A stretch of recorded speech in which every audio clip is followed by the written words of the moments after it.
ನಮಸ್ಕಾರ ಸ್ಪರ್ಧಾರ್ಥಿಗಳೇ, ನಾನಿವತ್ತಿನ ವಿಡಿಯೋದಲ್ಲಿ ಒಂದು ಸರ್ಕಾರಿ ಉದ್ಯೋಗದ ಮಾಹಿತಿಯನ್ನು ತಂದಿದ್ದೇನೆ. ಯಾರು ಕೂಡ ವಿಡಿಯೋನ ಸ್ಕಿಪ್ ಮಾಡಬೇಡಿ, ಸಂಪೂರ್ಣವಾಗಿ ನೋಡಿ. ಪ್ರಿಯ ಸ್ಪರ್ಧಾರ್ಥಿಗಳೇ, ಸಹಕಾರ ಮಹಾಮಂಡಲದಲ್ಲಿ ನೇಮಕಾತಿ ಪ್ರಕ್ರಿಯೆಗಾಗಿ ಅರ್ಜಿಯನ್ನು ಆಹ್ವಾನಿಸಲಾಗಿದೆ. ಈ ಹುದ್ದೆಗಳಿಗೆ ಸಂಬಂಧಪಟ್ಟಂತ ಸಂಪೂರ್ಣ ಮಾಹಿತಿಯನ್ನು ನಾನಿವತ್ತಿನ ವಿಡಿಯೋದಲ್ಲಿ ನೀಡ್ತಾ ಹೋಗ್ತೀನಿ. ನೀವಿನ್ನು ನಮ್ಮ ಚಾನಲನ್ನು ಸಬ್ಸ್ಕ್ರೈಬ್ ಮಾಡ್ಕೊಳ್ದೇ ಇದ್ರೆ ಈಗಲೇ ಸಬ್ಸ್ಕ್ರೈಬ್ ಮಾಡಿಕೊಂಡು ನಮ್ಮ ಮುಂದಿನ ಎಲ್ಲ ಉದ್ಯೋಗದ ಮಾಹಿತಿಗಳನ್ನು ಪಡೆದುಕೊಳ್ಳಿ. ಪ್ರಿಯ ಸ್ಪರ್ಧಾರ್ಥಿಗಳೇ, ಕರ್ನಾಟಕ ರಾಜ್ಯ ಸಹಕಾರ ಗ್ರಾಹಕರ ಮಹಾಮಂಡಳಿ ನಿಯಮಿತವು 2026ನೇ ಸಾಲಿನಲ್ಲಿ ಬೃಹತ್ ನೇಮಕಾತಿಯ ಅಧಿಸೂಚನೆಯನ್ನು ಬಿಡುಗಡೆ ಮಾಡಿದೆ. ಸಹಕಾರಿ ಕ್ಷೇತ್ರದಲ್ಲಿ ವೃತ್ತಿ ಜೀವನವನ್ನು ರೂಪಿಸಿಕೊಳ್ಳುವುದಕ್ಕೆ ಬಯಸುವಂತಹ ಕರ್ನಾಟಕದ ಅರ್ಹ ಅಭ್ಯರ್ಥಿಗಳಿಗೆ ಇದೊಂದು ಉತ್ತಮ ಅವಕಾಶ, ಸುವರ್ಣ ಅವಕಾಶವಾಗಿದೆ. ಇಲ್ಲಿ ಒಟ್ಟು 34 ವಿವಿಧ ವೃಂದದ ಹುದ್ದೆಗಳಿಗೆ ಆನ್ಲೈನ್ ಮೂಲಕ ಅರ್ಜಿಗಳನ್ನು ಆಹ್ವಾನಿಸಲಾಗಿದೆ. ಈ ನೇಮಕಾತಿಯು ರಾಜ್ಯ ಮಟ್ಟದ ಉಳಿಕೆ ವೃಂದ ಹಾಗೂ ಕಲ್ಯಾಣ ಕರ್ನಾಟಕದ ವೃಂದದ ಅಭ್ಯರ್ಥಿಗಳಿಗೆ ಲಭ್ಯವಿದ್ದು, ಆಸಕ್ತರು ನಿಗದಿತ ದಿನಾಂಕದೊಳಗೆ ಅರ್ಜಿಯನ್ನು ಸಲ್ಲಿಸಬಹುದಾಗಿದೆ. ಇನ್ನು ಈ ಉದ್ಯೋಗದ ವಿವರವನ್ನ ನೋಡ್ತಾ ಹೋಗೋಣ. ನೇಮಕಾತಿ ಸಂಸ್ಥೆ ಕರ್ನಾಟಕ ರಾಜ್ಯ ಸಹಕಾರ ಗ್ರಾಹಕರ ಮಹಾಮಂಡಳ ನಿಯಮಿತ. ಹುದ್ದೆಗಳ ಹೆಸರು ಪಾರಾಸಿಸ್ಟ್ ಪ್ರಥಮ ದರ್ಜೆ ಗುಮಾಸ್ತರು, ಸಹಾಯಕರು ಮತ್ತು ವಿಕ್ರಯ ಸಹಾಯಕರು. ಖಾಲಿರುವಂತಹ ಒಟ್ಟು ಹುದ್ದೆಗಳ ಸಂಖ್ಯೆ 34. ಉದ್ಯೋಗ ಸ್ಥಳ ಬೆಂಗಳೂರು ಹಾಗೂ ಮಹಾಮಂಡಳದ ವಿವಿಧ ಶಾಖೆಗಳು, ಕರ್ನಾಟಕದಲ್ಲಿರುವಂತಹ ವಿವಿಧ ಶಾಖೆಗಳು. ಅರ್ಜಿ ಸಲ್ಲಿಸುವ ಬಗೆ ಆನ್ಲೈನ್ ಮೂಲಕ ಅರ್ಜಿ ಸಲ್ಲಿಸಲು ಇಲ್ಲಿ ಅವಕಾಶವನ್ನು ನೀಡಲಾಗಿದೆ. ಇನ್ನು ಈ ಮಹಾಮಂಡಳವು ಹೊರಡಿಸಿರುವಂತಹ ಈ ಒಂದು ಅಧಿಸೂಚನೆಯಲ್ಲಿ ವಿವಿಧ ವೃಂದದ ಹುದ್ದೆಗಳ ಹಂಚಿಕೆಯನ್ನ ನೋಡ್ತಾ ಹೋಗೋಣ. ಪಾರಾಸಿಸ್ಟ್ 7 ಹುದ್ದೆಗಳು ಇಲ್ಲಿ ಇರುವಂತದ್ದು. ಪ್ರಥಮ ದರ್ಜೆ ಗುಮಾಸ್ತರು ಅಂದ್ರೆ FTC 10 ಹುದ್ದೆಗಳು ಖಾಲಿರುವಂತದ್ದು. ಸಹಾಯಕರು 16 ಹುದ್ದೆಗಳು ಖಾಲಿರುವಂತದ್ದು. ವಿಕ್ರಯ ಸಹಾಯಕರು ಅಂದ್ರೆ ಸೇಲ್ಸ್ ಅಸಿಸ್ಟೆಂಟ್ ಇಲ್ಲಿ 1 ಹುದ್ದೆ ಖಾಲಿದ್ದು ಕಲ್ಯಾಣ ಕರ್ನಾಟಕ ವೃಂದಕ್ಕೆ ಇದನ್ನ ಮೀಸಲಿಡಲಾಗಿದೆ. ಇನ್ನು ಈ ಹುದ್ದೆಗೆ ವಿದ್ಯಾರ್ಹತೆಯನ್ನು ನೋಡುವುದಾದ್ರೆ ಇಲ್ಲಿ ಪ್ರತಿ ಹುದ್ದೆಗೆ ನಿಗದಿಪಡಿಸಲಾಗಿರುವಂತಹ ಕನಿಷ್ಠ ಶೈಕ್ಷಣಿಕ ಅರ್ಹತೆಗಳನ್ನು ನೋಡ್ತಾ ಹೋಗೋಣ. ಪಾರಾಸಿಸ್ಟ್ ಈ ಒಂದು ಹುದ್ದೆಗೆ ಅಭ್ಯರ್ಥಿಗಳು ಸರ್ಕಾರದ ಅಂಗೀಕೃತ ಸಂಸ್ಥೆಯಿಂದ ಡಿಪ್ಲೊಮೊ ಇನ್ ಪಾರಸಿ ಪರೀಕ್ಷೆಯಲ್ಲಿ ಪಾಸ್ ಆಗಿರಬೇಕು. ಇದರೊಂದಿಗೆ ಕಂಪ್ಯೂಟರ್ ಆಪರೇಷನ್ಸ್ ಮತ್ತು ಅಪ್ಲಿಕೇಶನ್ಸ್ ನಲ್ಲಿ ಜ್ಞಾನ ಹೊಂದಿರಬೇಕು. ಜೊತೆಗೆ ಕನ್ನಡ ಭಾಷೆಯನ್ನ ಓದಲು, ಬರೆಯಲು ಮತ್ತು ಸ್ಪಷ್ಟವಾಗಿ ಮಾತನಾಡಲು ಬರಬೇಕು. ಇನ್ನು ಪ್ರಥಮ ದರ್ಜೆ ಗುಮಾಸ್ತರು ಈ ಹುದ್ದೆಗೆ ಭಾರತದಲ್ಲಿ ಕಾನೂನಿನ ಅಡಿಯಲ್ಲಿ ಸ್ಥಾಪನೆಯಾಗಿರುವಂತಹ ವಿಶ್ವವಿದ್ಯಾಲಯದಿಂದ ಯಾವುದೇ ಪದವಿಯಲ್ಲಿ ತೇರ್ಗಡೆಯಾಗಿರಬೇಕು. ಕಂಪ್ಯೂಟರ್ ನಿರ್ವಹಣೆಯ ಜ್ಞಾನವನ್ನ ಮತ್ತು ಕನ್ನಡ ಭಾಷೆಯ ಪರಿಣಿತಿ ಈ ಹುದ್ದೆಗೆ ಕಡ್ಡಾಯವಾಗಿರುತ್ತೆ.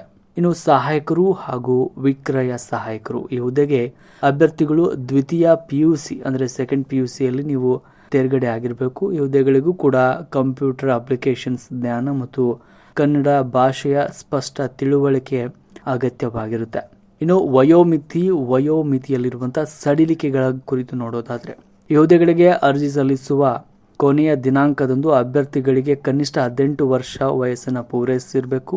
ಕರ್ನಾಟಕದ ಸರ್ಕಾರದ ವಿಶೇಷ ಆದೇಶದ ಅನ್ವಯ ಎಲ್ಲಾ ಪ್ರವರ್ಗದ ಅಭ್ಯರ್ಥಿಗಳಿಗೆ ಗರಿಷ್ಠ ವಯೋಮಿತಿಯಲ್ಲಿ ಒಂದು ಬಾರಿಯ ಕ್ರಮವಾಗಿ 3 ವರ್ಷಗಳ ಸಡಿಲಿಕೆಯನ್ನು ಕೂಡ ನೀಡಲಾಗಿರುತ್ತೆ. ಸಡಿಲಿಕೆ ಸೇರಿದಂತೆ ಗರಿಷ್ಠ ವಯೋಮಿತಿಯನ್ನು ನೋಡ್ತಾ ಹೋಗೋಣ. ಸಾಮಾನ್ಯ ವರ್ಗದ ಅಭ್ಯರ್ಥಿಗಳಿಗೆ 38 ವರ್ಷಗಳು, ಪ್ರವರ್ಗ 2A 2B 3A 3B ಅಭ್ಯರ್ಥಿಗಳಿಗೆ 41 ವರ್ಷಗಳು, ಪರಿಶಿಷ್ಟ ಜಾತಿ, ಪರಿಶಿಷ್ಟ ಪಂಗಡ ಹಾಗೂ ಪ್ರವರ್ಗ 1ರ ಅಭ್ಯರ್ಥಿಗಳಿಗೆ 43 ವರ್ಷಗಳು, ವಿಕಲಚೇತನರು ಹಾಗೂ ವಿಧವೆಯರಿಗೆ ಗರಿಷ್ಠ ವಯೋಮಿತಿಯಲ್ಲಿ 10 ವರ್ಷಗಳ ಸಡಿಲಿಕೆಯನ್ನು ನೀಡಲಾಗಿದೆ. ವೇತನ ಶ್ರೇಣಿ ಆಯ್ಕೆಯಾದ ಅಭ್ಯರ್ಥಿಗಳಿಗೆ ಹುದ್ದೆಗಳಿಗೆ ಅನುಗುಣವಾಗಿ ಮಾಸಿಕ ವೇತನ ಶ್ರೇಣಿಯನ್ನ ನಿಗದಿಪಡಿಸಲಾಗಿದೆ. ಇಲ್ಲಿ ಪಾರಾಸಿಸ್ಟ್ ಅಭ್ಯರ್ಥಿಗಳಿಗೆ 25,800 ರೂಪಾಯಿಯಿಂದ 52,650 ರೂಪಾಯಿವರೆಗೂ ಕೂಡ ಇಲ್ಲಿ ನಿಗದಿಪಡಿಸಲಾಗಿದೆ. ಪ್ರಥಮ ದರ್ಜೆ ಗುಮಾಸ್ತರಿಗೆ 21,400 ರೂಪಾಯಿಯಿಂದ 45,300 ರೂಪಾಯಿವರೆಗೂ ಇಲ್ಲಿ ನೀಡಲಾಗುತ್ತೆ. ಸಹಾಯಕರು ಮತ್ತು ವಿಕ್ರಯ ಸಹಾಯಕರು ಇವರಿಗೆ 19,950 ರೂಪಾಯಿಯಿಂದ 37,900 ರೂಪಾಯಿವರೆಗೂ ಇಲ್ಲಿ ವೇತನವನ್ನು ನೀಡಲಾಗುತ್ತೆ. ಅರ್ಜಿ ಶುಲ್ಕ ಅಭ್ಯರ್ಥಿಗಳು ಆನ್ಲೈನ್ ಮೂಲಕವೇ ಅರ್ಜಿ ಶುಲ್ಕವನ್ನು ಪಾವತಿಸಬೇಕಾಗುತ್ತೆ. ಪರಿಶಿಷ್ಟ ಜಾತಿ, ಪರಿಶಿಷ್ಟ ಪಂಗಡ, ಪ್ರವರ್ಗ 1 ಮತ್ತು ವಿಕಲಚೇತನ ಅಭ್ಯರ್ಥಿಗಳಿಗೆ 500 ರೂಪಾಯಿ ಪ್ಲಸ್ ಗೇಟ್ವೇ ಚಾರ್ಜಸ್ ಇರುತ್ತೆ. ಇತರ ವರ್ಗದ ಸಾಮಾನ್ಯ 2A 2B 3A 3B ಅಭ್ಯರ್ಥಿಗಳಿಗೆ 1,000 ರೂಪಾಯಿ ಪ್ಲಸ್ ಗೇಟ್ವೇ ಚಾರ್ಜಸ್ ಕೂಡ ಇಲ್ಲಿ ಇರುತ್ತೆ. ಇನ್ನು ಈ ಹುದ್ದೆಗಳಿಗೆ ಯಾವ ರೀತಿ ಅರ್ಜಿಯನ್ನು ಸಲ್ಲಿಸಬೇಕು ಅನ್ನೋದ್ರ ಕುರಿತು ಕೂಡ ನಾನು ಒಂದು ಸಂಪೂರ್ಣ ಮಾಹಿತಿಯನ್ನು ನೀಡ್ತಾ ಹೋಗ್ತೇನೆ. ದಯವಿಟ್ಟು ವಿಡಿಯೋನ ತುಂಬ ಕೇರ್ಫುಲ್ ಆಗಿ ನೋಡಿ. ಅರ್ಹ ಅಭ್ಯರ್ಥಿಗಳು ಈ ಒಂದು ನಾನು ಹೇಳುವಂಥ ಹಂತಗಳನ್ನು ಅನುಸರಿಸಿ ನೀವು ಆನ್ಲೈನ್ ಮೂಲಕ ಅರ್ಜಿಯನ್ನು ಇಲ್ಲಿ ಸಲ್ಲಿಸು. ಮೊದಲಿಗೆ ನೀವು ಮಹಾಮಂಡಳದ ಅಧಿಕೃತ ವೆಬ್ಸೈಟ್ಗೆ, ನಾನು ಸ್ಕ್ರೀನ್ ಮೇಲೆ ನೀಡಿರುವಂತಹ ಈ ಒಂದು ವೆಬ್ಸೈಟ್ ಲಿಂಕ್ ಇದೆ, ಆ ಲಿಂಕ್ಗೆ ನೀವು ಭೇಟಿಯನ್ನು ನೀಡಬೇಕು. ಅಲ್ಲಿ KSCCF ರಿಕ್ವೈರ್ಮೆಂಟ್ 2026 ಈ ಒಂದು ಲಿಂಕ್ ಮೇಲೆ ಕ್ಲಿಕ್ ಮಾಡಿ ಮೊದಲು ನೀವು ಅಧಿಸೂಚನೆಯನ್ನು ಸಂಪೂರ್ಣವಾಗಿ ಓದ್ಕೊಳ್ಬೇಕು. ಅದಾದ ನಂತರ ನ್ಯೂ ರಿಜಿಸ್ಟ್ರೇಷನ್ ಅನ್ನುವಂಥ ಆಪ್ಷನ್ ಮೇಲೆ ಕ್ಲಿಕ್ ಮಾಡಿ ನಿಮ್ಮ ಎಲ್ಲ ವಿವರಗಳನ್ನು ಇಲ್ಲಿ ನೀಡಿ ನೋಂದಾಯಿಸಿಕೊಳ್ಬೇಕಾಗುತ್ತೆ. ಅದಾದ ನಂತರ ನೋಂದಣಿ ಸಂಖ್ಯೆ ಮತ್ತು ಪಾಸ್ವರ್ಡ್ ಅನ್ನು ಬಳಸಿ ಲಾಗಿನ್ ಆಗಬೇಕು. ನೀವು ಬಯಸುವ ಹುದ್ದೆಯನ್ನು ಇಲ್ಲಿ ಆಯ್ಕೆ ಮಾಡಿ ಅಪ್ಲೈ ಬಟನ್ ಅನ್ನು ಕ್ಲಿಕ್ ಮಾಡಬೇಕು. ಇನ್ನು ನಿಮ್ಮ ಶೈಕ್ಷಣಿಕ ದಾಖಲೆಗಳು, ಮೀಸಲಾತಿಯ ಪ್ರಮಾಣ ಪತ್ರಗಳು ಹಾಗೂ ಇತ್ತೀಚಿನ ನಿಮ್ಮ ಪಾಸ್ಪೋರ್ಟ್ ಸೈಜ್ ಫೋಟೋಗಳನ್ನು ಬಿಳಿ ಕಾಗದದ ಮೇಲೆ ಕೆಳಭಾಗದಲ್ಲಿ ಸಹಿ ಮಾಡಿದ ಭಾವಚಿತ್ರವನ್ನು ಸ್ಕ್ಯಾನ್ ಮಾಡಿ ಇಲ್ಲಿ ಅಪ್ಲೋಡ್ ಮಾಡಬೇಕಾಗುತ್ತೆ. ಭಾವಚಿತ್ರದ ಗಾತ್ರದಲ್ಲಿ 10 KB ಇಂದ 50 KB ಒಳಗೆ ಇರಬೇಕು ಸೈಜ್. ಇನ್ನು ಅರ್ಜಿಯನ್ನು ಪ್ರಿವ್ಯೂ ಮಾಡಿ ಎಲ್ಲ ಮಾಹಿತಿ ಸರಿ ಇದೆಯಾ ಇಲ್ವಾ ಅನ್ನೋದನ್ನು ಒಮ್ಮೆ ಖಚಿತಪಡಿಸಿಕೊಂಡು ನಂತರ ಸಬ್ಮಿಟ್ ಮಾಡಬೇಕು.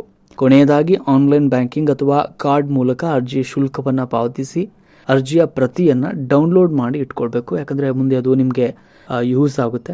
ಇನ್ನು ಅಭ್ಯರ್ಥಿಗಳ ಆಯ್ಕೆ ಇಲ್ಲಿ ಲಿಖಿತ ಪರೀಕ್ಷೆ ಮತ್ತು ಸಂದರ್ಶನದ ಮೂಲಕ ನಡೆಸಲಾಗುತ್ತೆ. ಲಿಖಿತ ಪರೀಕ್ಷೆ ಅಂದರೆ ಇಲ್ಲಿ ಒಟ್ಟು 200 ಅಂಕಗಳ ವಸ್ತುನಿಷ್ಠ ಮಾದರಿಯ ಲಿಖಿತ ಪರೀಕ್ಷೆಯನ್ನು ನಡೆಸಲಾಗುತ್ತೆ. ಇದರಲ್ಲಿ ಕನ್ನಡ ಭಾಷೆಯಲ್ಲಿ 50 ಅಂಕ, ಸಾಮಾನ್ಯ ಇಂಗ್ಲಿಷ್ನಲ್ಲಿ 25 ಅಂಕ, ಸಾಮಾನ್ಯ ಜ್ಞಾನದಲ್ಲಿ 25 ಅಂಕ, ಸಹಕಾರಿ ವಿಷಯದಲ್ಲಿ 50 ಅಂಕ, ಭಾರತದ ಸಂವಿಧಾನದಲ್ಲಿ 25 ಅಂಕ ಮತ್ತು ಸಮಾಜಯುಕ್ತ ಚಟುವಟಿಕೆಗಳಲ್ಲಿ 25 ಅಂಕಗಳನ್ನು ಒಳಗೊಂಡಿರುತ್ತೆ. ಇನ್ನು ಸಂದರ್ಶನ, ಲಿಖಿತ ಪರೀಕ್ಷೆಯಲ್ಲಿ ಗಳಿಸಿದ ಅಂಕಗಳ ಆಧಾರದ ಮೇಲೆ 1:5 ಅನುಪಾತದಲ್ಲಿ ಅಭ್ಯರ್ಥಿಗಳನ್ನು ಸಂದರ್ಶನಕ್ಕೆ ಇಲ್ಲಿ ಕರೆಯಲಾಗುತ್ತೆ. ಸಂದರ್ಶನಕ್ಕೆ 15 ಅಂಕಗಳನ್ನು ಇಲ್ಲಿ ನಿಗದಿಪಡಿಸಲಾಗಿರುತ್ತೆ. ಲಿಖಿತ ಪರೀಕ್ಷೆ 85% ಅಂಕಗಳು ಮತ್ತು ಸಂದರ್ಶನದ 15 ಅಂಕಗಳನ್ನು ಒಟ್ಟುಗೂಡಿಸಿ ಮೆರಿಟ್ ಹಾಗೂ ಮೀಸಲಾತಿ ಅನ್ವಯ ಅಂತಿಮ ಆಯ್ಕೆ ಪಟ್ಟಿಯನ್ನು ಸಿದ್ಧಪಡಿಸಲಾಗುತ್ತೆ. ಅಲ್ಲಿ ಆಯ್ಕೆಯಾದವರಿಗೆ ಈ ಹುದ್ದೆ ಸಿಗುತ್ತೆ. ಇನ್ನು ಪ್ರಮುಖ ದಿನಾಂಕಗಳನ್ನು ನೋಡೋದಾದರೆ ಅರ್ಜಿ ಸಲ್ಲಿಸಲು ಆರಂಭವಾದ ದಿನಾಂಕ 9 ಜನವರಿ 2026ಕ್ಕೆ ಆರಂಭವಾಗಿದೆ. ಕೊನೆಯ ದಿನಾಂಕ ಇಲ್ಲಿ ಅರ್ಜಿ ಸಲ್ಲಿಸುವುದಕ್ಕೆ ಇರುವಂಥ ಕೊನೆಯ ದಿನಾಂಕ 7 ಫೆಬ್ರವರಿ 2026. ಶುಲ್ಕ ಪಾವತಿಸಲು ಇರುವಂಥ ಕೊನೆಯ ದಿನಾಂಕ 7 ಫೆಬ್ರವರಿ 2026. ಎಲ್ಲರಿಗೂ ಒಳ್ಳೆಯದಾಗಲಿ. ಎಲ್ಲರೂ ಕೂಡ ಉದ್ಯೋಗಕ್ಕೆ ಅರ್ಜಿಯನ್ನು ಸಲ್ಲಿಸಿ ಈ ಉದ್ಯೋಗವನ್ನು ಪಡೆದುಕೊಳ್ಳಿ ಅಂತ ಶುಭವನ್ನು ಹಾರೈಸ್ತಾ ಇದ್ದೇನೆ. ಹೀಗೆ ಇನ್ನಷ್ಟು ಉದ್ಯೋಗ ಮಾಹಿತಿಗಳಿಗಾಗಿ ನಮ್ಮ ಯೂಟ್ಯೂಬ್ ಚಾನಲನ್ನು ಸಬ್ಸ್ಕ್ರೈಬ್ ಮಾಡಿ ಹಾಗೂ ಅರ್ಹತೆ ಇರುವ ಅಭ್ಯರ್ಥಿಗಳು ಕೊನೆಯ ಕ್ಷಣದವರೆಗೂ ಕಾಯ್ದೆ ಈ ಕೂಡಲೇ ಅರ್ಜಿಯನ್ನು ಸಲ್ಲಿಸಿ. ಈ ವಿಡಿಯೋ ನಿಮ್ಮ ಸ್ನೇಹಿತರಿಗೆ ಮತ್ತು ಉದ್ಯೋಗಾಕಾಂಕ್ಷಿಗಳಿಗೆ ಸಹಾಯಕವಾಗಬಹುದು. ಅವರಿಗೂ ಕೂಡ ವಿಡಿಯೋನ ಶೇರ್ ಮಾಡಿ. ಅವರಿಗೂ ಒಳ್ಳೆಯದಾಗಲಿ, ನಿಮಗೂ ಒಳ್ಳೆಯದಾಗಲಿ. ಧನ್ಯವಾದ. ಉದ್ಯೋಗಗಳ ಮಾಹಿತಿಯನ್ನು ಪಡೆದುಕೊಳ್ಳಲು ಈಗಲೇ ನಮ್ಮ ಚಾನಲನ್ನು ಸಬ್ಸ್ಕ್ರೈಬ್ ಮಾಡಿ ಹಾಗೂ ಪಕ್ಕದಲ್ಲಿರುವ ಬೆಲ್ ಐಕಾನ್ ಪ್ರೆಸ್ ಮಾಡಿ.